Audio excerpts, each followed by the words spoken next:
Hare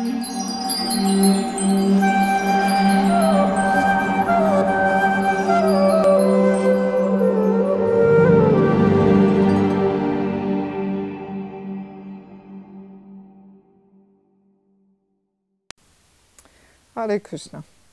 Thank you for joining our little discussion on our today's topic.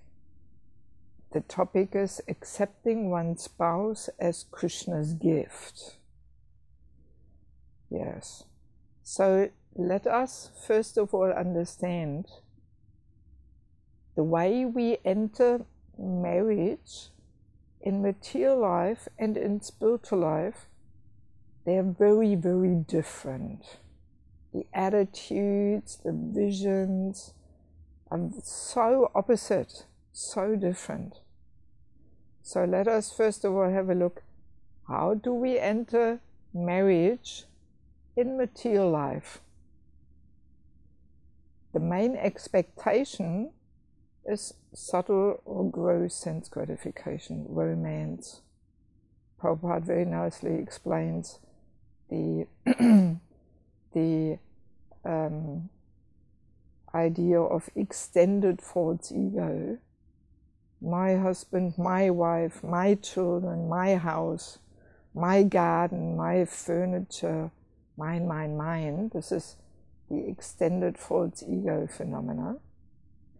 So basically, a materialist is almost creating a little heavenly planet there. Right? And there's so much pride and ego satisfaction coming along with that. Oh, look, I show all my relatives, my friends, my house and my beautiful garden and all this interior decorating and. So it's like little heavenly planets. We have our expansions. Our children look just like father and mother and so on. And we dress them according to how we like to dress. So we, the married life is almost like we are imitating Krishna actually. We are trying to enjoy, to be the supreme controller, proprietor, and enjoyer there in our little heavenly planet. That's basically the outlook of mundane married life, mundane family life. And of course the mood is, while I like it, I stick to it. And if I don't like it anymore, or somebody comes along who can fulfill my expectations and desires better, then all right, we'll separate, we get divorced. Right?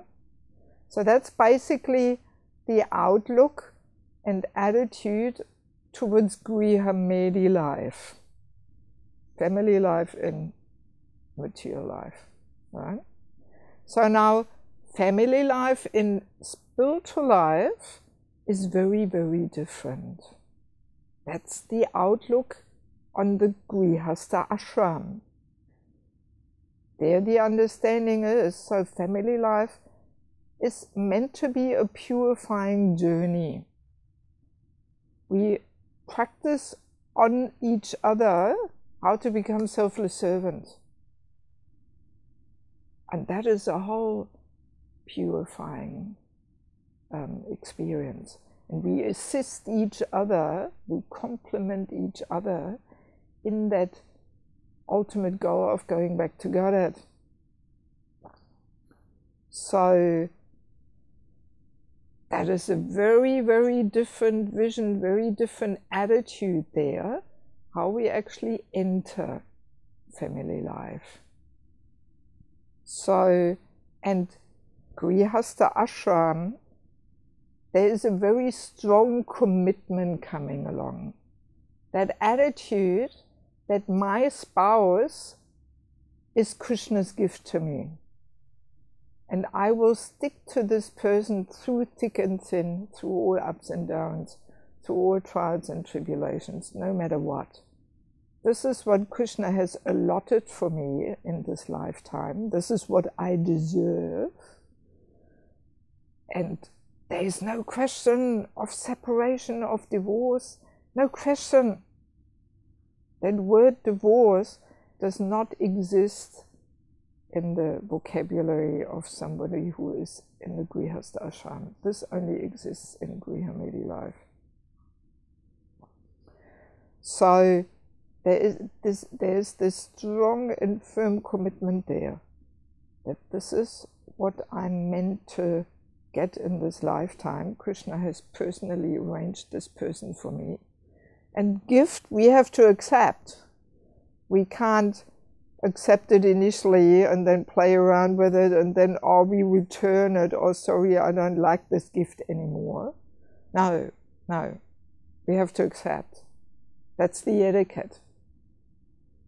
You know, even when we receive a gift, even if we think we don't need it, we have no use for it, anyway, we have to accept.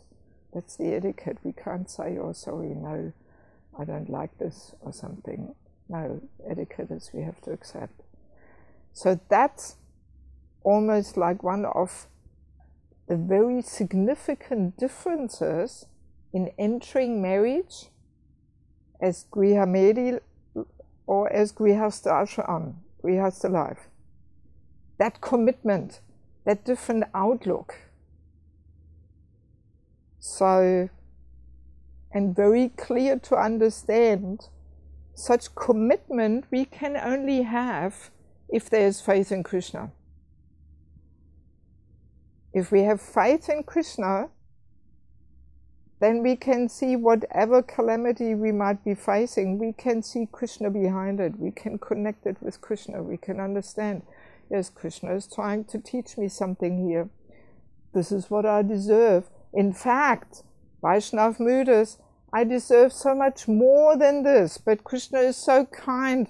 He gives only one little drop of what I really deserve. That's the Vaishnav mood. So if we have that attitude and that outlook, and we can actually connect all kinds of challenges in our married life with Krishna being there, trying to teach us a lesson, then there is no question of, you know, I don't like this anymore and fleeing the scene, so to speak, just dropping things and running off and getting divorced. Good to understand that marriage difficulties are only there because we are not selfless servant. If we would be selfless servant, there would be no marriage problems. The marriage relationship is probably the relationship which brings along most expectations and demands on each other. No other relationship in this world, people have as many demands and expectations as in that relationship, and that's what makes married life so difficult. But if we can actually keep that in mind and understand, so obviously I am not humble servant, that's why I'm facing some difficulties here. You know, that brings a solution for so many problems in married life. So many. It's a very practical thing which we can keep in the back of our mind. Whenever we face some problems, we can make these 2 steps back and see, am I a true servant here, or am I trying to be controller and master and enjoyer? And in fact, you know, married life in Grihastha ashram brings us so much closer to whatever we can experience in this world as being love, because of this unconditional and selfless mood. That's what makes a relationship closer to pure love. The less we expect and demand, and the more selfless and unmotivated we can serve. Whereas Grihamedi life is a business deal. As long as I like it, and as long as it's pleasant and fun for me, I go along with it. And as soon as there's some, you know, inconveniences and unpleasantries, then I'll drop it. That's business deal.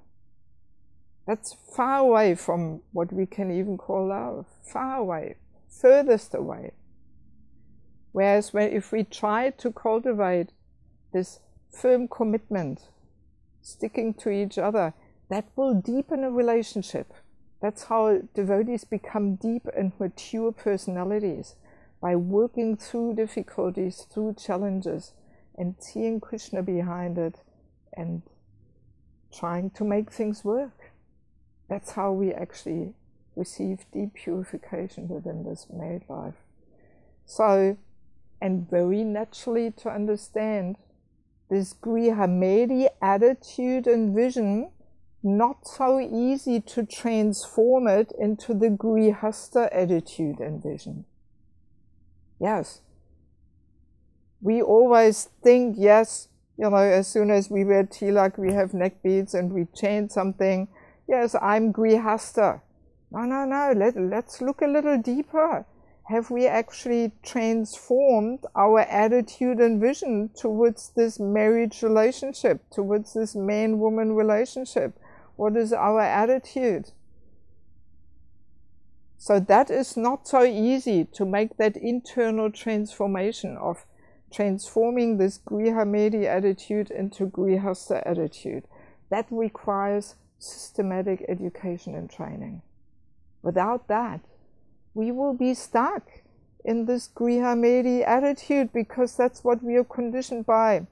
We are surrounded by that propaganda and mood and conditioning of mundane man-woman relationships, family life. So to actually really transform that and set something else against it, not so easy. It requires internal work. And without systematic education and training, not that much can be transformed. Thank you very much. Hare Krishna.